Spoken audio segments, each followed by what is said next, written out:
Though you're dreaming of silence, eyes closed and rolling back the days to a place where the time went. Sun's bright, you're hiding in my shade. You're keeping it coming, you're rising up to the surface. I'm keeping on running and asking if I deserve it. Yes, I'm dreaming of silence, hoping your memory just might fade. I wait a minute for the sun to rise. Yeah, she got the best of me this time. The nights alone have got me petrified. You're keeping me up, you're seeing me through. It's like you're my nightlight. I wait a minute for the sun to shine. I guess she made the best of me this time. The nights alone have got me petrified. You're keeping me up, you're seeing me through. It's like you're my nightlight.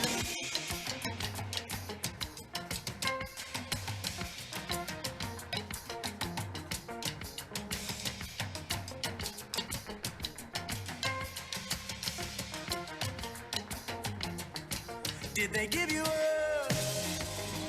license to turn back all the clocks in town, and you're showing up timeless, right on cue to get me down? Did you know you're sleeping with all the nightmares in my mind? Don't you know you're creeping around my bedroom late at night? I wait a minute for the sun to rise.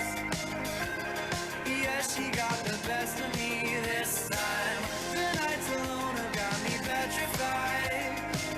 You're keeping me up and seeing me through. It's like I'm a nightlight. I wait a Good morning, everyone. My name is Siwan, and I'm the head of the Scaling Ward at the Fair Education Alliance, and I'll be supporting the session this morning alongside Tisha, who is our head of Entrepreneurship Award. A huge welcome to this session this morning on scaling systemically for long-term change. We're really delighted to be joined today by Tom Ravenscroft from Skills Builder Partnership, who's going to be leading the session. We're really excited to have you join us at the Impact Festival, which is taking place until the end of the day tomorrow, so still plenty of time to catch the last remaining sessions. Before we kick off, I want to share an intro to the Fair Education Alliance and the two awards that are open for applications at the moment. So as most of you know, the Fair Education Alliance exists because we believe that no child's educational success is limited by their socioeconomic background. The FEA is a coalition of over 200 organisations across the business, education and charity sectors collectively working to make education fair in England. In addition to our collective action and policy work, we also run 3 award programmes to nurture and scale impactful solutions to end educational inequality. The first is a Scaling Award, which is a 2-year programme of support to help organisations to scale to areas of greatest need. And then 2 of our award programmes are currently open for applications until the 18th of May. So we really encourage you to consider applying. Both awards give £15,000 salary contribution and €1 support to anyone who has an idea to make education fair.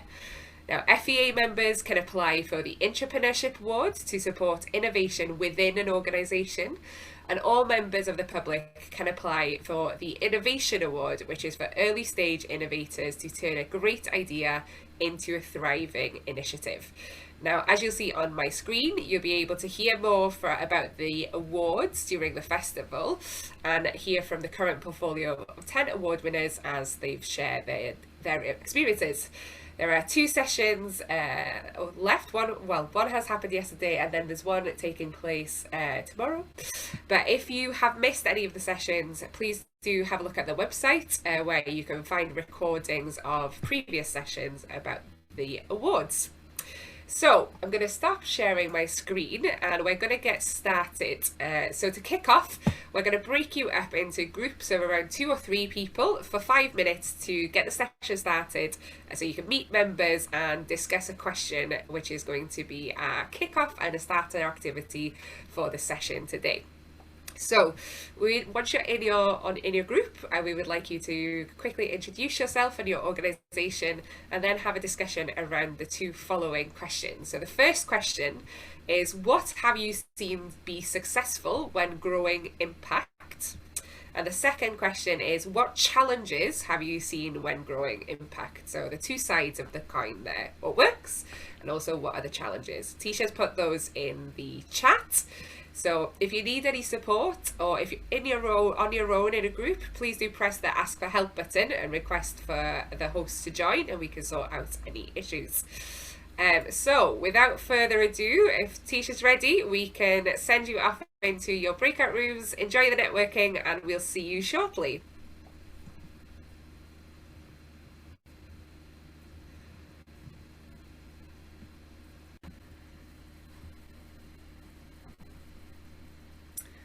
Welcome back, everyone. I appreciate that there was a very speedy time for such meaty questions, but we hope that you at least got to meet some of the other people in the room and maybe have had a glimpse at their thoughts on that conversation. So without further ado, I am going to hand us over to our host for this morning. So Tom, I'll hand it over to you. Great, thank you very much indeed. It's fantastic to see you all this morning, and lovely to have, I think, the perfectly sized group for what I'm hoping this morning will be a real mixture, I suppose, of, I guess, thinking about some of the big questions around scaling, and particularly around scaling impact, but then also trying to dig into some examples as well. And I'll also be sort of, I guess, drawing on, what we've learned along the way over the last 12 years at Skills Builder Partnership to try to bring to life some of the different ideas as well. So over the course of this morning, I think there's a sort of a series of questions that I thought would be good to dig into and to explore together. I mean, the obvious starting point when we're talking about scaling for impact is, of course, to make sure we're all on the same page when it comes to what we mean by impact. I'm sure we'll whistle through that and dig into some questions about, well, what are some of the different models for scaling impact? Replication is obviously one model, but actually there's a lot of others which are worth considering. And then I think there's a really important question to consider, which is, well, how do we increase impact without just increasing organizational scale? Because there are lots of challenges with trying to rely on organizational growth as sort of the means to increase impact. So we'll dig into that a little bit. We'll bring in the idea of collective impact and where actually, where are the limits of what one organization can really achieve. And then finally, what I want to do is to sort of, I guess, to give you an honest insight into how we've wrestled with some of these questions at Skills Builder, some of the things that we've looked at and things we've changed as a result. And also, being open about some of the things that we haven't yet resolved, or some of the things that we've tried and that haven't worked out. So I hope that'll be useful as a bit of a grounding for some of these ideas later on as well. As we go, if you've got questions or anything like that, then do feel free to pop them in the chat, and I'll either pick them up then, or if it's something that I'll be coming to anyway in a couple of minutes, I might leave it, but I will certainly register that there. And then what I'll do at the end as well is make sure we've got a few minutes for any sort of questions or things that people want to dig into in a bit more depth too. So before we get started, it's always good to get a gauge of how people feel about impact as a starting point. So if you could just take half a second and pop in the chat, where do you feel you are on a scale of 1 to 4 when it comes to talking about impact? Are you an impact novice and terrified when everyone uses a word, or are you all the way through to an impact pro where you love this stuff, you can develop new tools, suggest the best indicators for partners or for stakeholders to improve their impact measurements? So don't be shy and just pop down what rank you give yourself on that scale.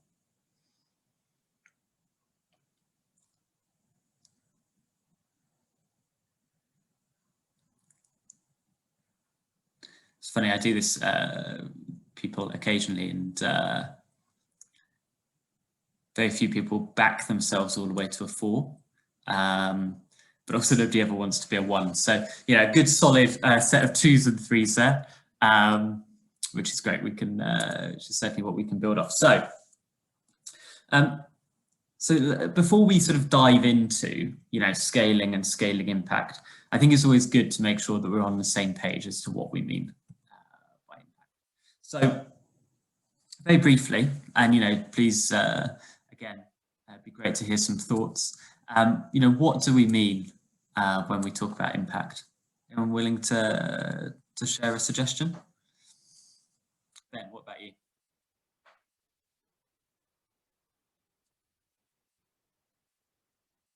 Ben's now pretending he didn't hear me. No, I was just reflecting on at the very end of the breakout group we had, I said GCSEs are really important, and someone else said, oh, discuss, and we only had 3 seconds left, so we didn't.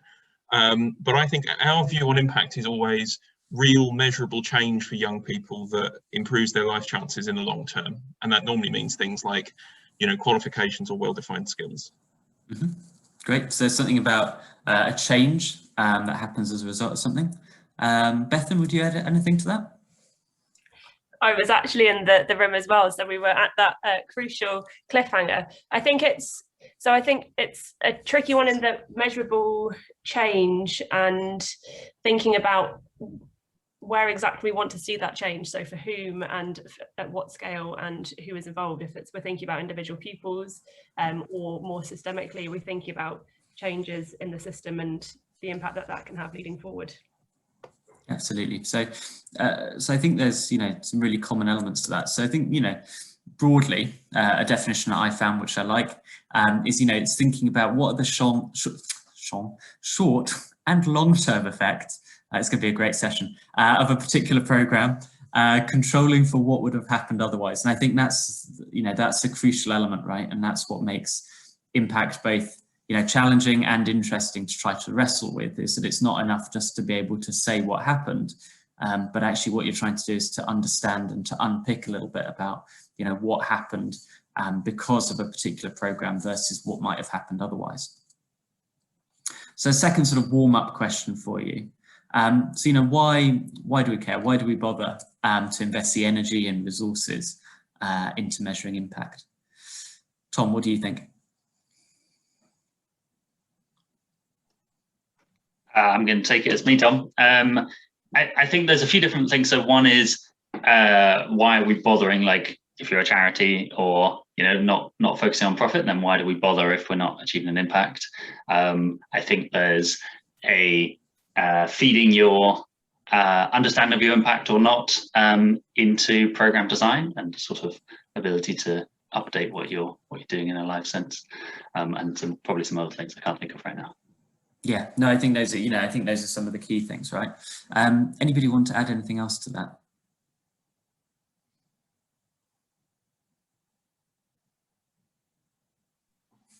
I think I'll just add that you've got to know what you're aiming to achieve, what's your objective, before you know what you want to try and measure. And if the objective is to get a child a GCSE, then you'll measure that. It's interesting, I was part of that debate earlier, that of course, we're in a year where suddenly, right at this point, teachers are scurrying around looking at other ways of assessing performance rather than sticking kids in an example. And plenty of people are saying, is there a better way of doing it? But knowing where you're aiming should guide what you measure.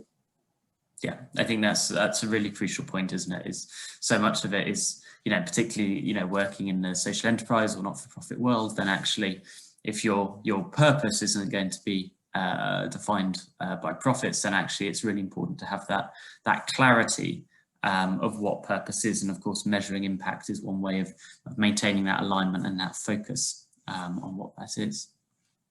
So those are all some of the you know, some of the reasons, and you know, a few more besides, but you know, around improving activities, generating insights, reporting back to stakeholders, engaging new people, using stories and data, and then being able to collaborate with others as well by being able to share what best practice is. But I think that overarching drive, I suppose, of knowing of knowing what we're trying to achieve through all this activity on this energy is really critical. And, you know, and one of the tools that we're always talking about and using when it comes to impact measurement is, of course, you know, theory of change. And, you know, that's all about making a description, I suppose, of why a particular way of working will be effective, you know, showing how change will happen and trying to line up, I suppose, activities with the intended impact. And I'm sure we're all very familiar with, you know, that model, you know, sort of working back from the impact that we're trying to get, back through outcomes, outputs, activities, and inputs as well. And of course, there's lots of different ways that we can measure what that impact ends up being. But I suppose the reason why I wanted to start with this is because ultimately, what we're all trying to achieve is the impact for our organisations and the change that we want to see in the world. And so I think that's just such an important grounding for what we're talking about today when we talk about growth, is that we want to maintain, I suppose, that distinction between organisational growth and the growth of impact. And it's that second part that I really want to focus our efforts and thinking on today. So what I want to wrestle with, I suppose, as a first question is, you know, what are some of the ways of scaling that impact? And there's a few different ideas here, and some of these different examples I think might be interesting. So, you know, there's obviously the simple starting model, right, which is to do more of what you're already doing. So actually, if you've got a service somewhere, can you do that service, expand it, so do it for more people, offer more of the same? The second model is, you know, thinking about opening in new geographies. So perhaps there's, you're doing something very successfully in one location and then taking that to others. But what I want to do is also to think beyond, you know, those which seem like the most obvious scaling methods, to dig into some of these other areas as well. So what we're going to do is we're just going to dig into each one in turn, share some initial ideas, and then what we're going to do is after that to go into breakout groups and just have a little bit of a reflection on which of those ideas are things that perhaps you've already tried or something new that you haven't looked at before. So the first sort of obvious model, you know, is that idea of doing more of what you're doing. And this works, you know, particularly well if you've got something which is replicable, so something which you can do again and again, and which scales in a fairly consistent way. So you know that if, say, you hire another youth worker, you can work with another 15 young people. Or if you work with 3 more schools, then you know that that will take X amount of money or X amount of staff time, and so you can start scaling in that sort of linear way, and you can just do more of what you're doing. And of course that assumes that there is this unmet demand out there in order to do that too. And you know, we see this model all the time in the commercial world, right? So the McDonald's and the Starbucks of the world have found their model, and what they're doing is they're just doing more of it. So that's sort of one sort of simple starting point. Another, of course, is new geography. So perhaps you've met the demand in a particular location. And so then what you want to start doing is thinking about, well, can I take the assets, whether that's, you know, insights or programs or products, can I carry those into a different location in order to meet the unmet demand there? And again, you know, this is what we see all the time with, you know, commercial propositions, is they get to a particular size, they feel like they've done as much as they can in that market, or they see it being increasingly difficult to make further progress in that market. And so they find new markets in order to, you know, to be able to build and to capitalize on those. But those are 2 of the most obvious models, and 2 of the models that have you know, we see all the time in the commercial world. But there are others as well. So one which I think is really interesting, which is seeing increasingly, is trying to use technology to empower others to use a particular idea. So for example, that might be about creating toolkits to help other people to replicate a program that you have. So rather than hiring an additional youth worker yourself, what you might do is you might create a manual that other volunteers or other organisations could use to deliver that same service without you needing to recruit and hire that key person. And this is the idea of sort of scaling impact through that knowledge sharing, so that actually you're not having to deliver the whole service, you're simply empowering other people to deliver that service themselves using their own resources. Another interesting idea is around how do you, capitalize on networks of stakeholders and supporters. So actually, it doesn't have to be the same model that, I think, sort of a century ago was how charities grew, which was to open local branches, all still centrally controlled, all in a very systematic way. Actually, increasingly, the networks have become much more flexible and much more adaptable. And so actually you can spread ideas and innovations through networks in a much more powerful way. So you could, for example, fundraise through networks. You could seek volunteers through networks to run a particular program in a particular location without necessarily needing to as closely control that from a central location. Another interesting model is, using intermediaries. So rather than it always having to be you going out and delivering something, perhaps instead what you do is you create common standards or you create methods of doing things. And actually those then become the norm across a sector. And so actually the change is spread because what you've done is rather than change everything yourself, what you've done is you've created this standard or this new expectation which other people adopt. Another interesting model, and this is obviously one which organisations like Teach First or City Year draw on, is this idea that actually sometimes it's about developing the talents of other leaders who then go on to affect the social change that you want to see. So actually it's not that you're directly delivering everything, but instead that you're equipping and empowering other people to be able to go out and to put those ideas into practice. And sometimes those ideas are tightly defined, so it's very specific what you want them to do. Sometimes it's much more loosely defined, and actually what you're doing is you're trying to excite them about a particular mission, but you're not necessarily telling them how they need to go about fulfilling that mission. And actually you're giving a great deal of flexibility in terms of how somebody might put that into action. Another model that I've seen work really well is where organisations blend a service or providing a service with advocacy as well.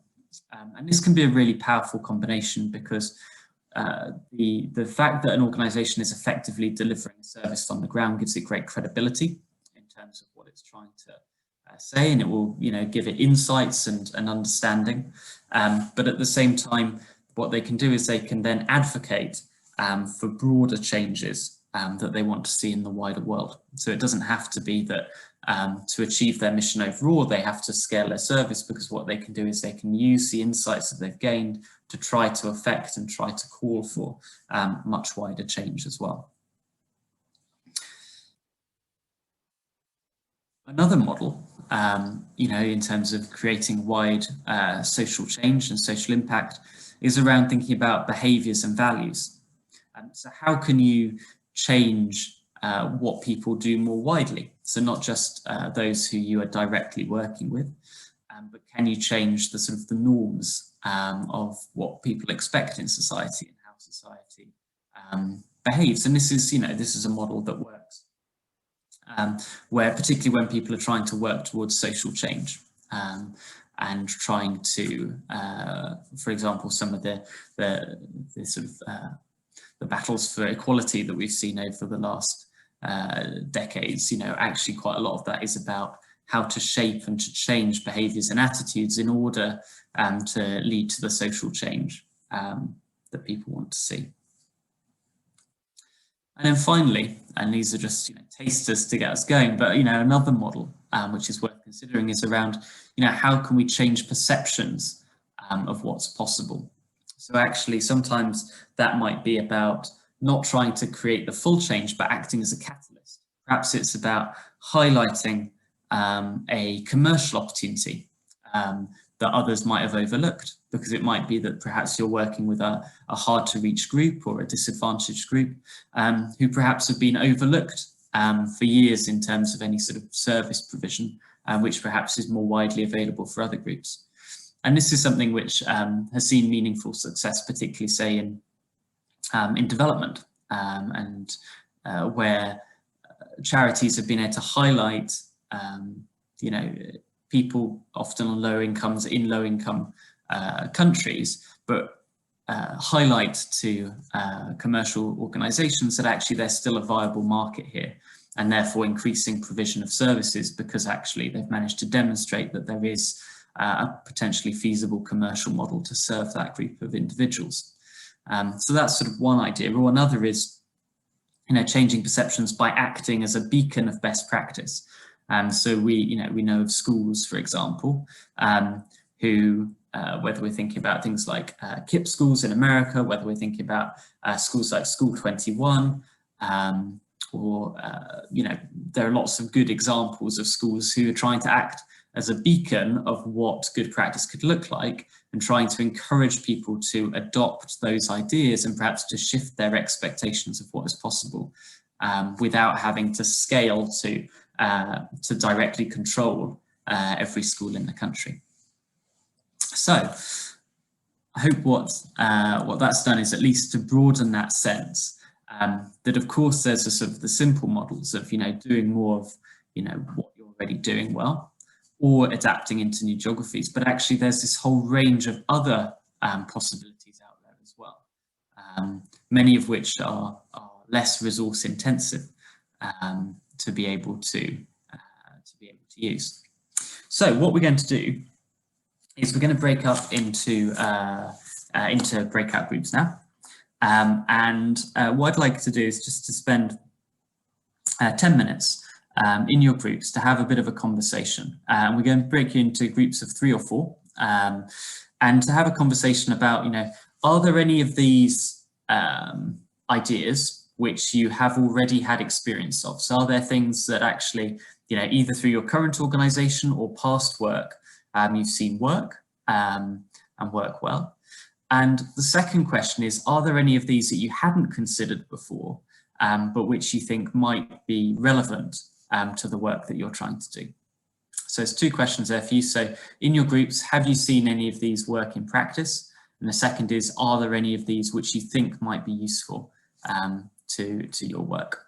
So I'm going to ask the FEA team to break us into breakout groups now, and then we'll reconvene in 10 minutes. And to warn you, I will be putting some people on the spot to share some reflections from their groups as well. Thanks very much.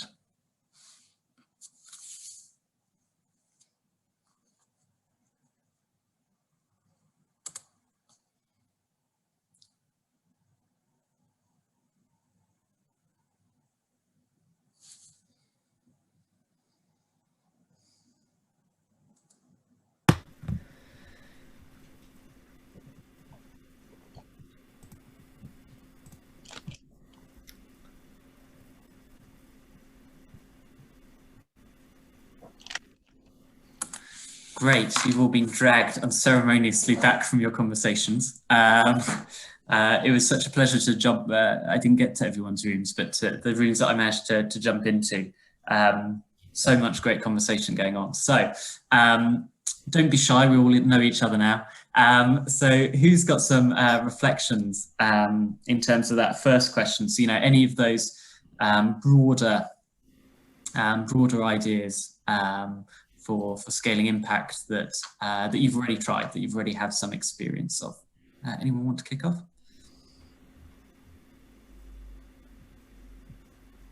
Anna, you were talking about some thoughts on this. Yeah.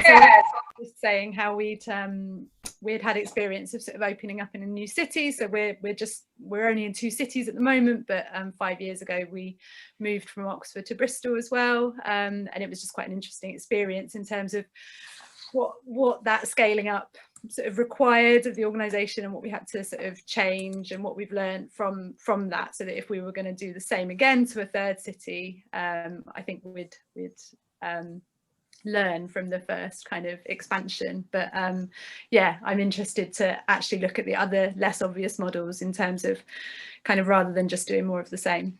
I think it's yeah, there's other ways we can have impact.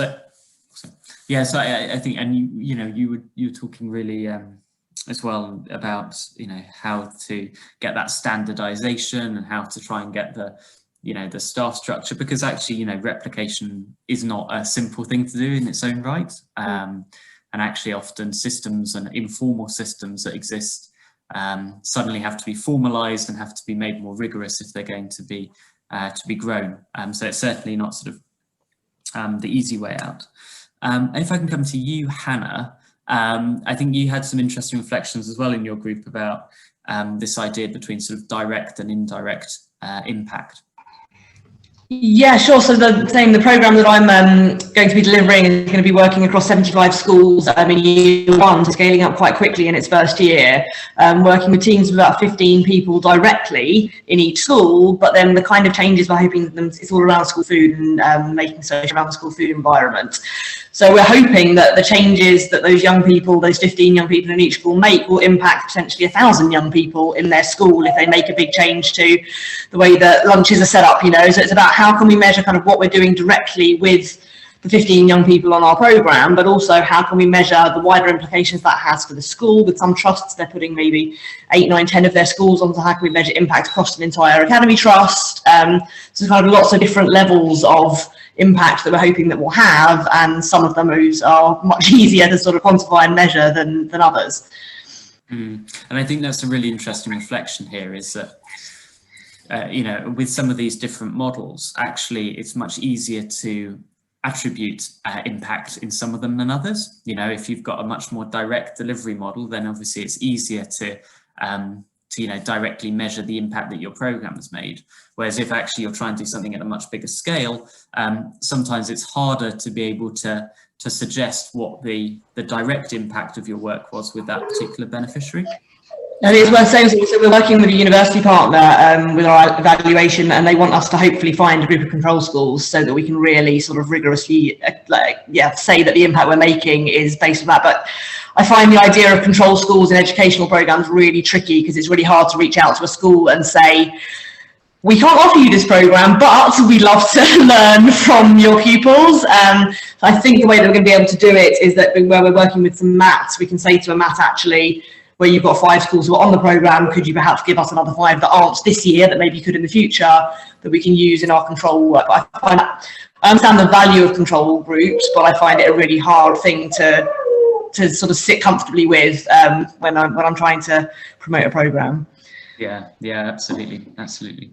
And were there any reflections from anybody who saw one of those ideas and thought, well, maybe actually that might be something I could consider for my work?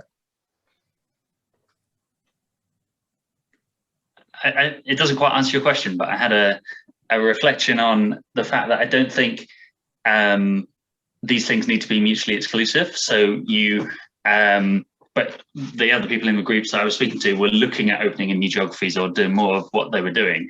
And we set up the Parental Engagement Forum, literally just with the aim of how do we help other organizations to support parents in low-income communities, because it's really tough. And I think we didn't really expect it to end up having a positive impact on the scaling of our own programs or the ability for us to work in other areas, but it sort of has in ways that we hadn't necessarily expected. So I think they shouldn't be seen in isolation, and thought leadership can really help with scaling your programs as well. I think that's a really important point, Tom, is, these are all, these are not a mutually exclusive or, complete set of different possibilities. And most organizations will use some combination of them. And so I think that's, I think that's a really important point to make, is that it's not about picking out of this which is the one option that you will choose, but it might be that actually, 3 or 4, even 5 of them are blended together for the particular problem that you're looking to deal with. So what I want to do is to pick up again.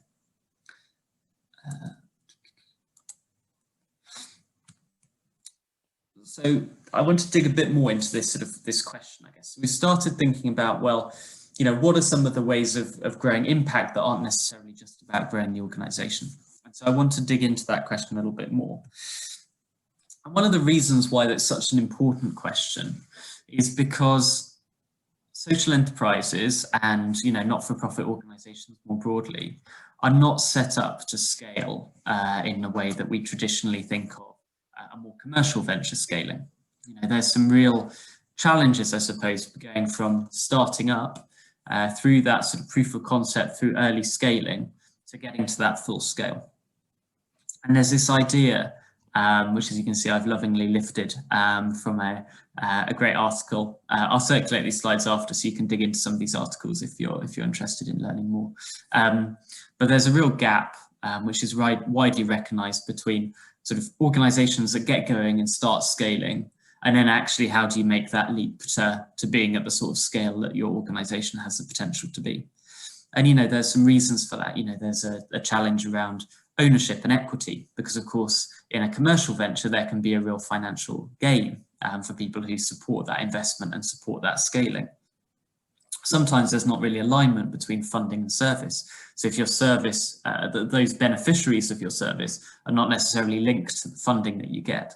And so actually the fact that there's huge levels of demand doesn't necessarily link to a greater level of funding being available to you. There's also, because of the nature of legal structures, a bias against sort of investment in growth. And the grant funding structure, and this might be familiar to you, but there's often quite a lot of funding available to get started because it's small pots of money. There's lots of people who enjoy investing in the promise of early ventures and ideas. But actually their money and their financing doesn't go very far once you get beyond 10 or 20 grand, making a big difference for your organisation. And so actually what you find is that funding often starts to peter out as you grow, and as you've got an increasingly large budget to try to manage. And so for lots of these reasons, social enterprises can't rely on that sort of smooth growth model of simply expanding, because actually at some point the funding that goes with that might not be able to keep up. And so I think a really neat model that I've seen to sort of think about this problem the other way round is one which thinks about, well, what is the ultimate goal of the organisation? What are you trying to achieve? Because actually what we need to do is we need to be more thoughtful about how do we get to the impact end goal without necessarily being able to scale the organisation as much as we'd like. So I'm going to dig into each one of these in turn now. So one model, one end goal is that ultimately everything you create in your organisation you could open source. So open source means that it's there, it's freely available. There are few, if any, restrictions on other people picking up and using what it is that you've created.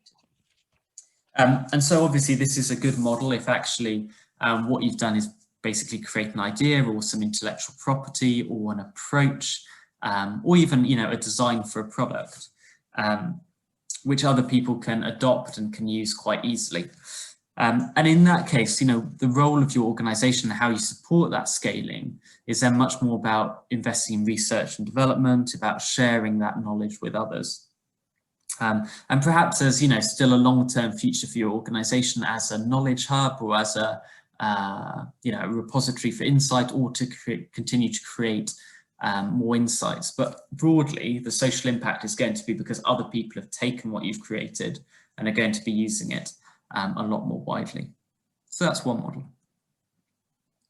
Another model, of course, is the replication model. That still has as an important part to play. And that works if actually it's easy I use easy in a sort of relative sense, because these things are never easy.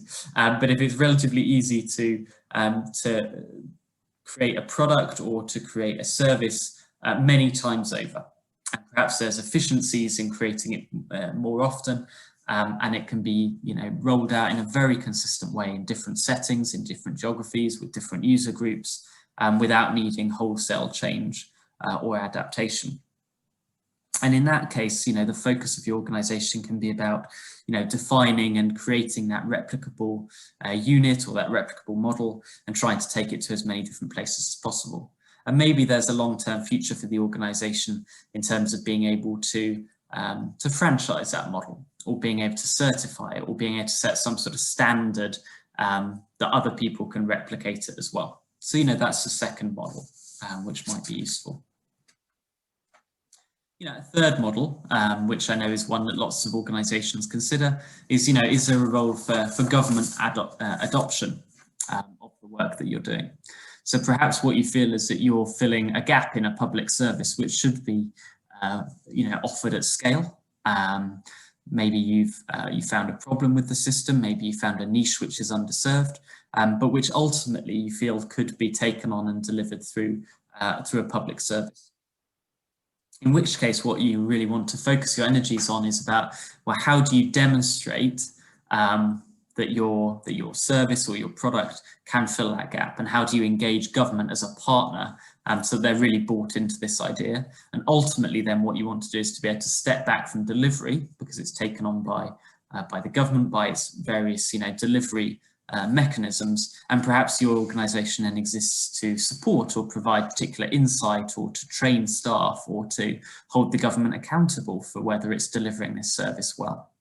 So that's another sort of model, I suppose, towards scaling impact. Another one is, of course, commercial adoption. So perhaps actually what you can do is you can turn your social impact, create your social impact through a product or a service which you could scale commercially. And lots of social enterprises, find ways of doing this. Maybe it's about, creating a simple product or something, and finding a partner that can help you turn it into a more commercial proposition. Maybe there is a paying customer somewhere, and you just need to find them. And of course, the benefit, if you can get that commercial adoption model, is that you can unlock additional finance, you can unlock other routes to scale, because suddenly commercial partners will have an interest in it, or banks or other lenders will have an interest, which they simply wouldn't if there wasn't that prospect of a financial return. And so then the focus of your organisation then has to be on, demonstrating the profitability of the product or service that you're offering, in order to make it appealing for other people to also want to invest in it. And then finally, another another option is that actually you just complete your mission, right? So actually, which sounds very simple, doesn't it? But for some missions, actually, there is a point at which something is done, something is completed. So, for example, I was reading the other day about an advocacy group that's focused on replacing lead piping. So obviously, lead piping not great for transferring water through, because over time it's quite toxic. And so actually they have a really clear focus on that being the thing that they want to change. And so there is something there which there is a clear, tangible endpoint. And so potentially, you have a mission which actually could be achieved.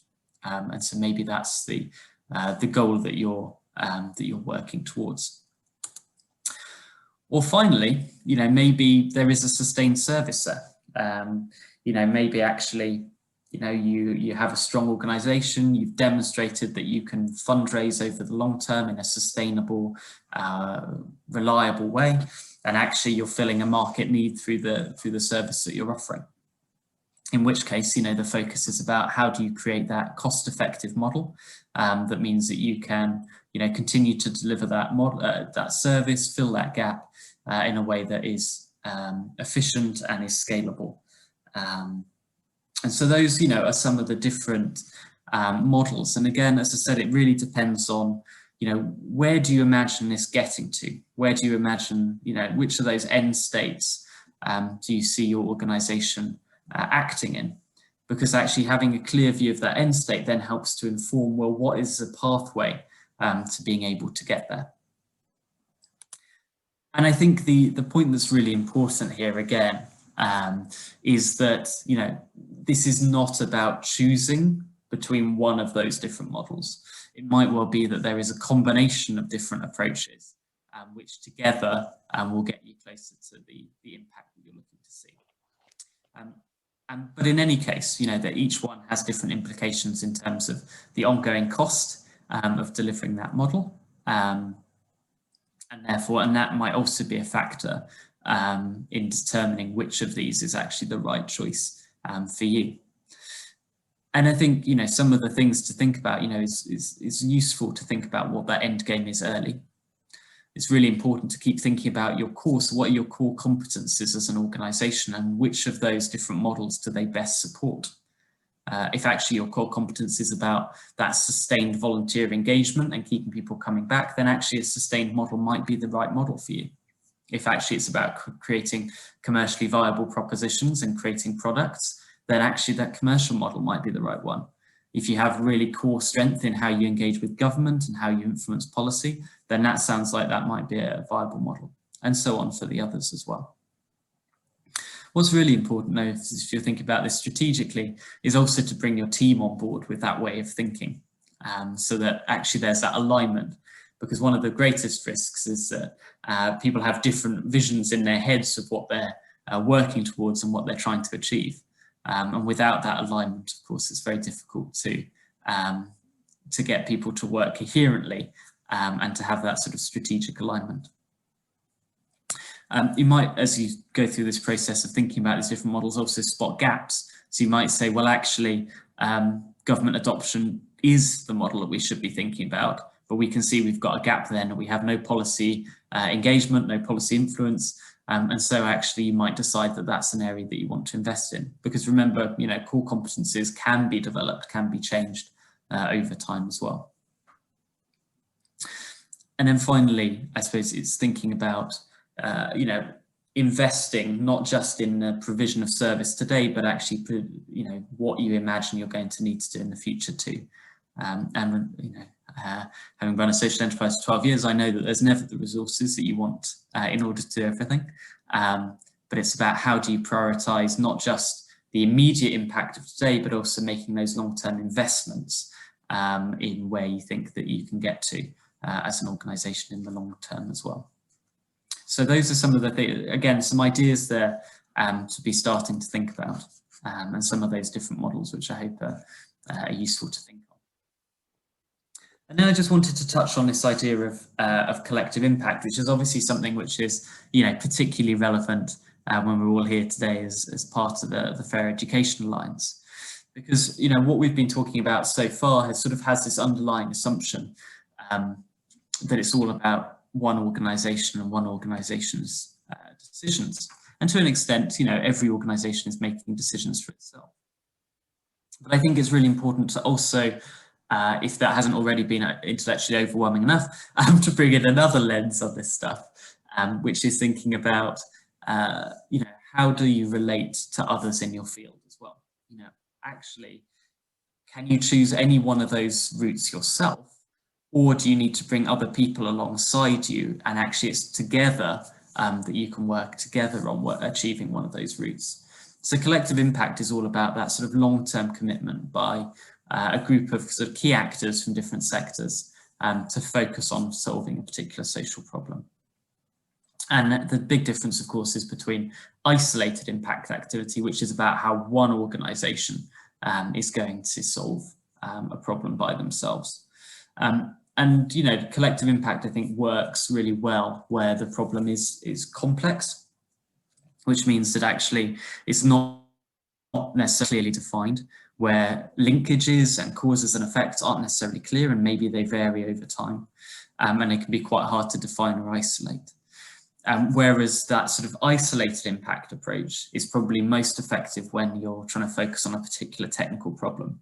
And this is the idea that it might be a complicated problem, So it might be, you know, it might not be immediately clear what the answer is, but there is a technical best answer to be reached, whereas complex problems don't necessarily have that technical correct answer because of the level of complexity around them. And so again, another sort of lens to bring into thinking about your route to scalability and scaling social impact is really about, you know, is this something that you can solve alone? Or is it something where the problem is large enough and complex enough that actually you need to work with other actors in order to solve that problem or to achieve that change that you want to see? And if you decide to go down that sort of collective impact route, there are particular sort of key elements, I suppose, which are important for doing that. The first of which is sort of having that neutral backbone organisation, which can act as a way of coordinating or bringing together different partners, ideally with a sort of shared approach to communication, with a common agenda of what they're trying to do, and using mutually reinforcing activities to help sort of tackle that problem from lots of different angles, and ideally with some sort of shared measurement system as well, to think about how you can tackle that problem. As I said, I'd spend another 2 hours with us all just talking about collective impact. So as I said, there's links there if that's something which resonates with you and you want to sort of dig into a little bit more.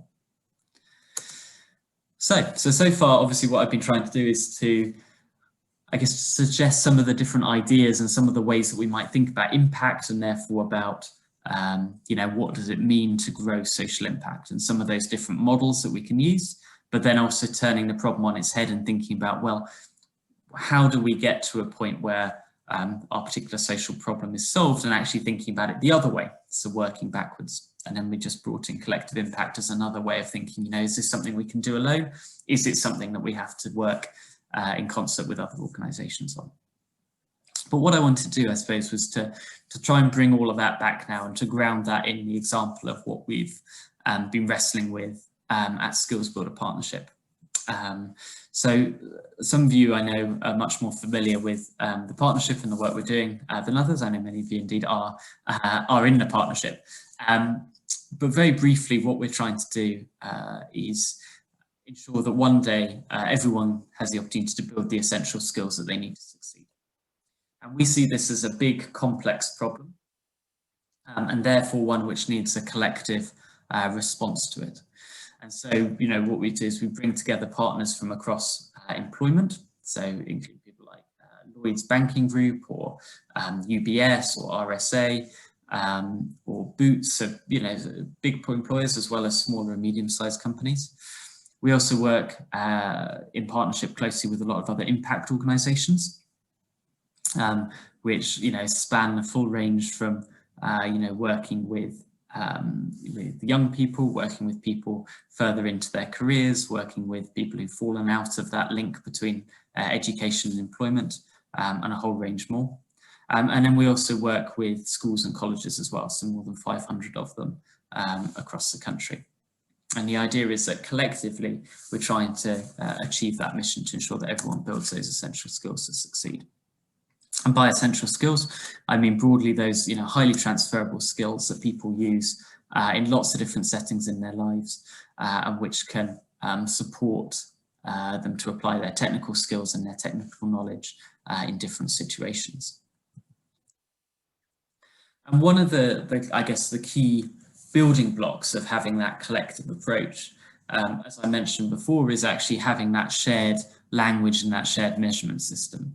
And so for us, that's provided by the Skills Builder Universal Framework, which takes each of those 8 skills that I mentioned and breaks it down into steps which go from, you know, absolute beginner in building this skill through to a high level of mastery.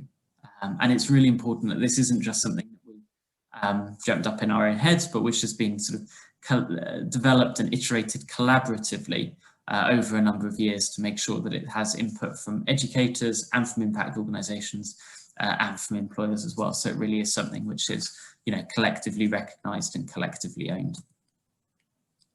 And what that then means is that this framework is something which can be used across those different settings and joining up different partners, so used by educators, used by organisations, employers, but also by individuals themselves in terms of building their own skills. And so, you know, what we've done, I suppose, over time is try to hone down what are our core assets as an organisation. So what are our core building blocks of the impact that we want to see in the world? And so the three key things for us is firstly, having that real clarity on what the essential skills are and why we've chosen them and why and what they look like. Second is that skills builder framework. So that really breaks down how to build, how to assess those skills. So we've got that clear journey that we want to take everybody on in terms of what, you know, in terms of being able to show very clearly what building your essential skills looks like. And then finally, we have over a decade, I suppose, honed insight into what are the principles or the approaches that really make a difference in terms of how effectively people can take that journey and how effectively they can build those essential skills. And I think if you want to scale, it's really important to go through that journey of thinking about, well, what are my core assets as an organisation? You know, what are my competencies? What are the things that I've got that other people don't have that I can use as my foundation to build off? And those will be different for every organisation. And every single one of our partners in Skills Builder Partnership have different assets and insights and experiences that they bring to grappling with the social issue that they're dealing with. And, you know, and then, so we build off that, but, you know, this has been our 12-year journey, I guess, as best summarised in a single slide. So, you know, started back in 2009. That point there was just 0.5 of us, which was me working part-time, so setting up what was then called Enabling Enterprise, but which is now called Skills Builder by night, whilst also being a management consultant in the day, and with a hardly stunning initial turnover of £13,000 in our first year. So, you know, good humble beginnings. And actually what we, you know, the first part, I suppose, of that journey was about getting started. So we knew what the problem was, and the problem had sort of grown out of my experience of being a teacher, which was the feeling that we were doing absolutely nothing to try to build this broader set of skills. And so at the beginning, it was just about trying to come up with ideas of things that we could do, ideally that somebody would pay for, that might do something towards filling that gap and towards achieving that mission. Years 3 and 4 then were about testing and experiment. So we were trying lots of different things. We tried everything from summer schools to after school clubs to teacher training through to programs that combined literacy and numeracy along with skills development. I mean, there really were very few things that we didn't experiment with and try out at that early stage. And I think that's a really important phase to go through because the point is, it doesn't matter how smart you are, you can't intellectualize your way to finding a perfect product or a perfect solution. The reality is that you can do your best guess, but then you need to learn from what works in the real world. And that's very much what we did over years 3 and 4. But what you'll see as well is, you know, years 3 and 4, you know, turnover was growing, team size was growing, and direct impact was growing, but they were also growing together. So actually we were in that stage of replication, essentially. We were finding what was working and we were doing more of it. So we were saying, well, we know our ratio is, you know, one person can manage about, I think at the time it was around sort of 15 school programs. So we hire more people, we can therefore, you know, reach more programs. And then we went through this period of accelerating impact. And again, what you can see here is that lockstep continued. So we'd honed our program by now, so we were much clearer about what we were doing. The program was consistent, and we were very much going through that replication model, you know, including new geographies. But we were finding a model at work, and we were just replicating it over and over again. You know, we opened offices in Birmingham and in Leeds and in Manchester. We hired staff in the southwest, and we reached the east of England. So by the end of this sort of program, so by the end of year 7, we had a very consistent program that was being rolled out across different parts of England, and, you know, which was scaling each year. And then we started to go into this, I'd love to claim it was all strategic, but the truth is it wasn't really. So years 8 to 10, we had this goal of, really building national reach. So the goal was, more students in more settings, making our programs more accessible, raising expectations. So it had started to be this idea that actually we knew we couldn't achieve our mission of everyone building these skills simply by replicating our existing model. We had to do something that reached beyond that model.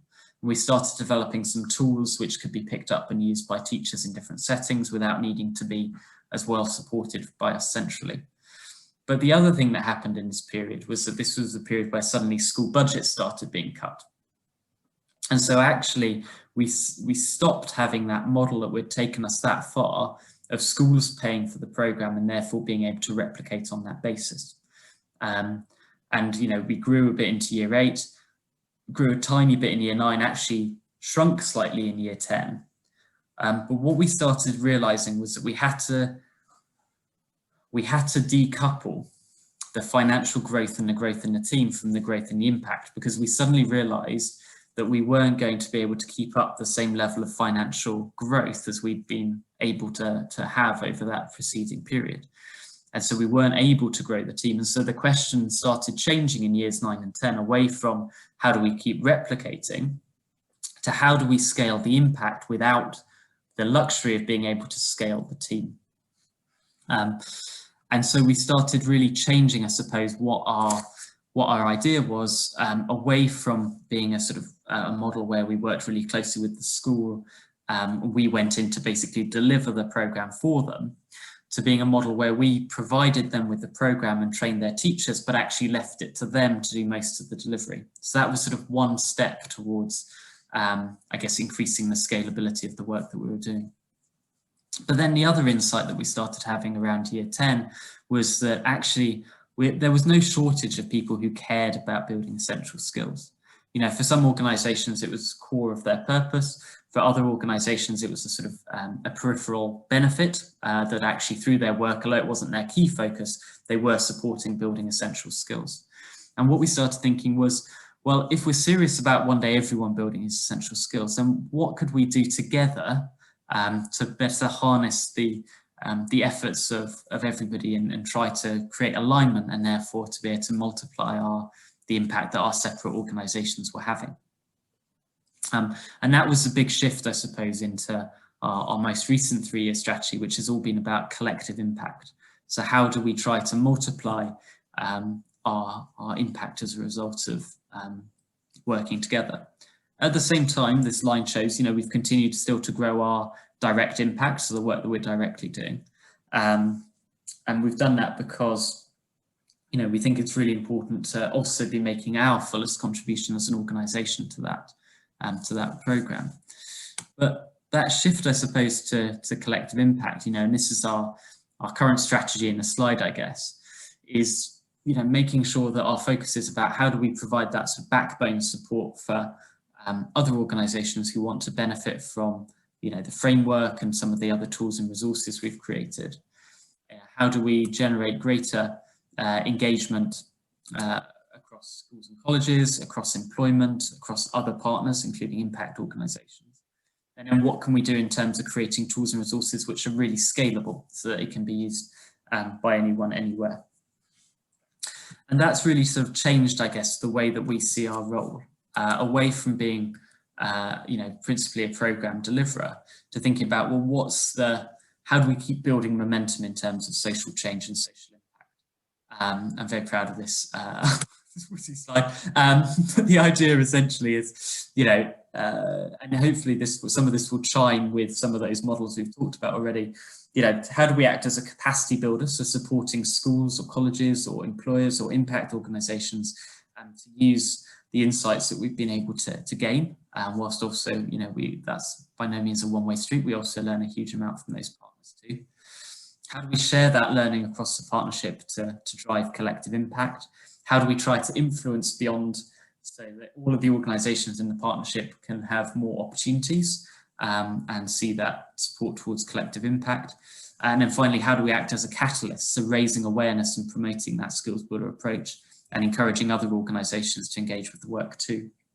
So hopefully you'll see there some of those ideas that we talked about before around commercial adoption because, you know, part of what we're doing as a capacity builder is helping organizations to spot gaps, and some of them, you know, create paid for services which fill those gaps, and they earn a decent return from them, which is great for them, but also great because that service is now being provided in a way that it wasn't before. You know, we also have been looking at replication, so trying to grow our footprint so that we continue to have the credibility and the impact directly, and that we learn from that on our direct work ourselves. There's also elements of that open source model in there. So, you know, making the framework freely available and being able to encourage other people to pick up and use it as a common language and a shared set of outcomes. And then finally, that idea as well of, you know, we have drawn on some elements of the sustained offer as well, you know, because we want to make sure that this is something which has real longevity. And so we think it's important that we sustain that support for the framework and support for organisations that want to use it over the long term as well. So as you see, we haven't picked any single one of those models, but what we've done is we've picked the elements which together add up to the social impact that we want to see. And, you know, the impact of that we're already seeing, because, you know, if our direct impact is that lower orange line, red line, in fact, I should choose different colours for next time, but you'll see that actually what we're seeing from partners is already growing beyond the direct impact that we're having. And our big goal for next year is to provide more than 1 million opportunities for people to boost their essential skills through the direct work that we're doing, and then through that wider partnership as well. Because we think at that point is when you start seeing the sort of the large scale social change that we want to see. So I hope that's been helpful, and I hope, you know, seeing a little bit of that skills builder model is useful. And I hope that, you know, feel we've hit the objectives that we set at the beginning, which was, you know, around, you know, being on the same page in terms of impact, exploring some different models for scaling impact, thinking about how we can decouple organisational scaling from impact scaling, how we might need to work collectively, and then hopefully a fairly frank exposition of how we've applied some of those ideas at Skills Builder Partnership as well.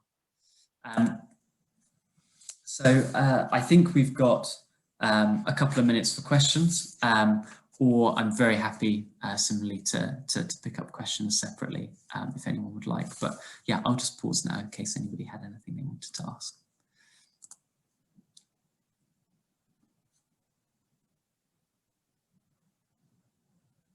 Perfect. Cool. Well, if there, oh, sorry. No, do. I was just going to ask you about quality control as you scale, and, you know, it becomes further from your own individual organisation. Yeah, no, that's a great question. I think, yeah, that's definitely something we've grappled with, is thinking about how do we get the balance right between being really respectful of, you know, particularly when working in partnership, being really respectful of the fact that, you know, all of our partners are people we choose to partner with because they're doing great work, but perhaps they don't have the same expertise around, you know, skills builder and essential skill development. And so what we've done as our best guess so far on how to do it is we have just launched a series of impact levels, which is basically a way of partners being able to, I guess, certify the fact that they have a program which has demonstrated an impact in building essential skills.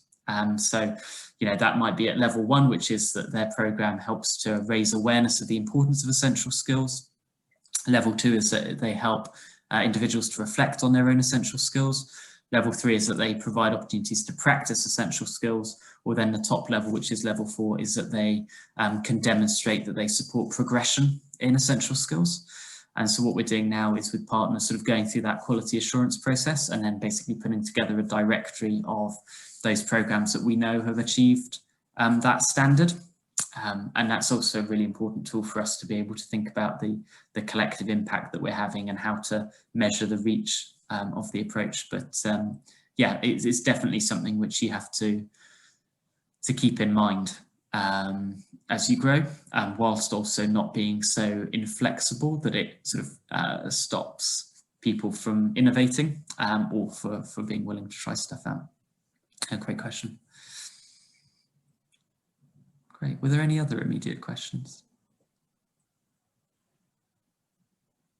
Perfect. Well, I hope that's been helpful, and I'll ask the FEA team both to circulate the slides, which, as I said, have links if you want to dig into any of those topics further, but also with my contact details. So if you do have any thoughts, or indeed if you want to join the partnership, then you're very welcome to drop me a line on that as well. But otherwise, I'll hand back over. Thank you, everyone.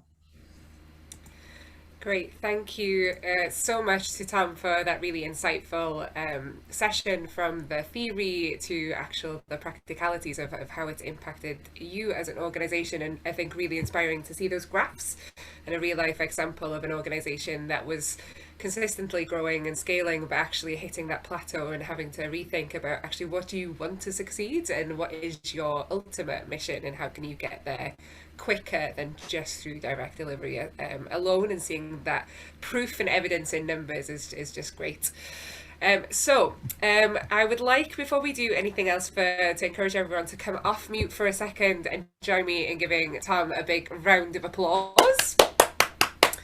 Some really enthusiastic clapping. Brilliant, thank you so much for that. We are really delighted that you were able to join us this morning for the session. We're also going to ask you to share your feedback. So as you know, your feedback is really invaluable to us, especially since this is the first year that we're running the Impact Festival. So Tish is going to pop open a poll. So please do share your immediate feedback. But if there's anything else beyond these kind of polled questions, please do share your feedback with us by sharing an email to fea.events@faireducation.org.uk. We'll also be following up after the event finishes tomorrow with a wider evaluation of the whole 2 weeks, so we'd love to hear your thoughts then as well. Just seeing those come in now. Whilst you're just finishing those off, just a couple of plugs for some sessions that we have remaining. This afternoon we have one on online and blended learning, sharing wellbeing success stories.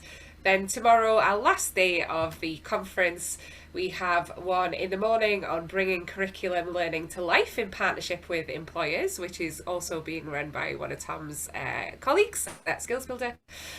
We have a session on the Entrepreneurship Award, if any of you are interested in the award that focuses on tips for developing your idea, and then a session on how to use school data impactfully led by one of our attendees this afternoon, so Tom Harbour from Learning with Parents alongside Impact Ed. So we hope that you'll be able to join us for one of those sessions. So I can see that everyone's voted, so thank you very much for that, and thank you for attending, and we hope to see you for one of the remaining sessions. Thanks everyone. Thank you.